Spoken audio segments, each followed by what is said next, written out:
I just call them bowling buddies. You know what I'm saying? Because, that's one of my activities. That's one of my pastimes. I like to bowl. So, yeah, I have, bowling buddies. You know what I'm saying? Those are what you call activity friends. And then you got your pleasure friends. Those friends that y'all seek the same pleasures. You know what I'm saying? No matter what them pleasures are. You know what I'm saying?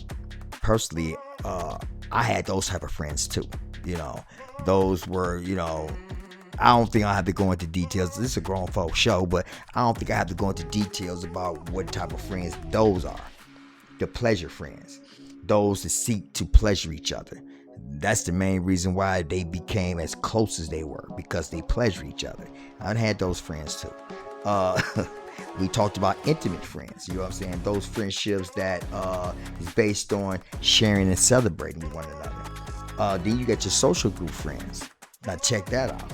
Those are friends that you socialize with but are not particularly close to. Those could be like your Facebook friends. You know what I'm saying? Like, you ain't close to none of those people. You know what I'm saying? Those are those social media friends. You know what I'm saying? You don't have them. You don't even know like that. You know what I'm saying? You just know them through social media.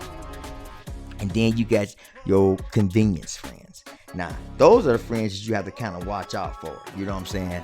But those are the friends that's only reason why they're your friends because they need a ride. Or only time they're with your friends because y'all carpooling together or something like that. But for the most part, you know what I'm saying, they really probably don't even want to be in the same car with you. But the only reason why they in it is the only way they can get to work. You know what I'm saying? So you got to be very, very careful with those type of friends. I also call those types of friends your constituents.